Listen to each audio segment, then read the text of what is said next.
No doubt you remember life as a teenager back when you took it for granted that you could really easily propel your finished explosion across the room to the roof of the car.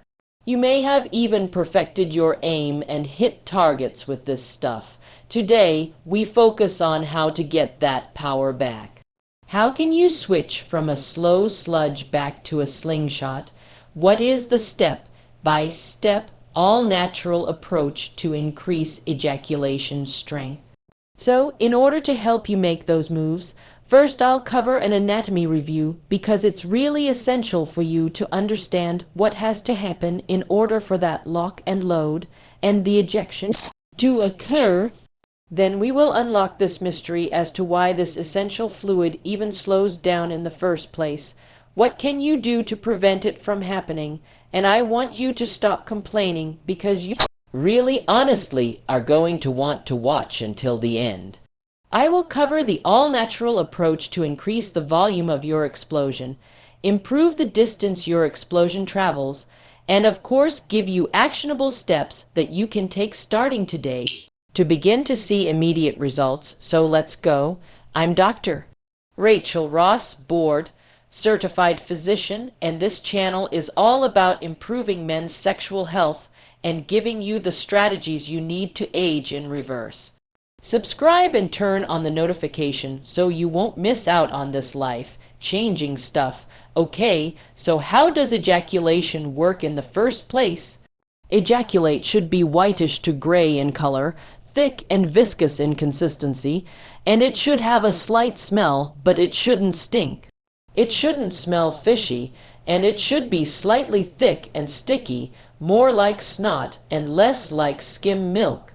Watery semen or semen that seems too thick in consistency actually can be caused by dehydration, not getting enough electrolytes.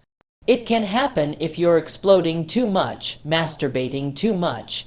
It's watery because you're literally shooting blanks because your body hasn't had the time to recover. A poor diet, sexually transmitted infections can cause some of that, and prostate issues. All of these can lead to very watery or even super thick semen or no semen at all. Ejaculation occurs in 3 phases. The first phase is the emission phase. Semen enters the urethra through the ejaculatory duct, which is a pathway embedded within the prostate. The bladder neck, where the urine is, actually closes off so that urine and semen don't mix. This prevents the semen from traveling backwards up into the bladder. Then the semen is pushed further into the urethra, and then the next step is explosion. This is where semen shoots or oozes outside of the body using the force from the bulbocavernosus muscles, the muscles of the pelvic floor, and perhaps most importantly, the elasticity of the prostate. So we're discussing what happens when your explosion changes from a volcano to a slow-moving sludge and what can be done about that. So let's talk about what's called a structural obstruction. Think of the pathway for your ejaculate as being similar to the on-ramp of the highway. Now the on-ramp is the ejaculatory duct. Then the ejaculatory duct merges to meet the prostatic duct. Now, if the prostate is enlarged through BPH, if there is a stone present, or if there is inflammation within the prostate, consider this to be either a partial or complete road closure. It slows down on the highway, and it will also slow the ejaculate down or even stop it in its tracks. In fact, anywhere along the course of the parts of the urethra that actually travels through the prostate could slow your ejaculate down if you have an enlarged prostate, or it could even stop it, which means no ejaculation. So besides an enlarged prostate causing an issue, the urethra can also have what's called a urethral stricture. It's basically a kink within the tube that the ejaculate is supposed to speed through. If a stricture is present or any other form of obstruction, ejaculate will dribble or ooze instead of actually being propelled like a slingshot. Your prostate is supposed to be the elastic band part of the slingshot. The elasticity of it is really what allows you to shoot your finish across the room or onto somebody's face or wherever you decide to go with it. This elasticity is supposed to really be present, and as the prostate gradually increases in size as you age, the elasticity is lost and collagen, which is a thick fibrous tissue, actually starts to deposit there instead of elasticity, so that ability to create that slingshot effect is replaced by more of a weak throw instead. In fact, a study looked at over 34,000 men between the ages of 50 and 80, and they had enlarged prostates.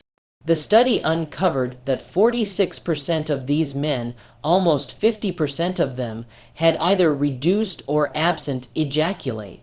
Because of this, I've pinned a free gift down below that's designed to help you with that finish.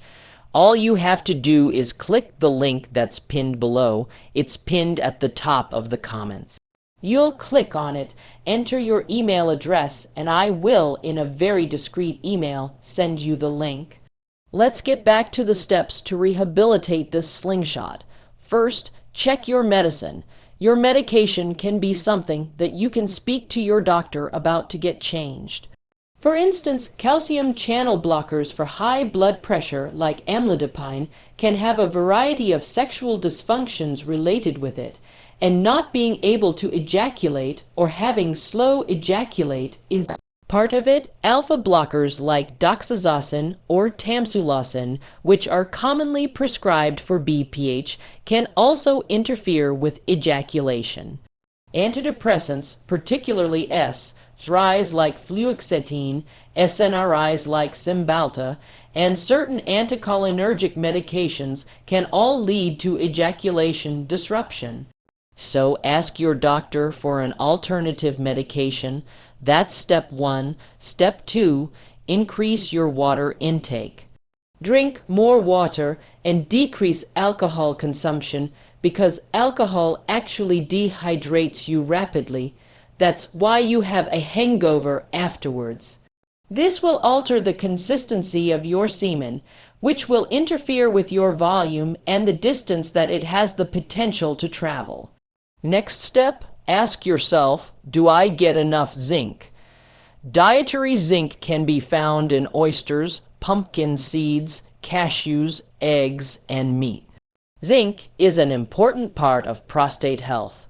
If you want to strengthen your finish, increase your intake of zinc. Zinc supplementation has been found to significantly increase semen volume and semen quality.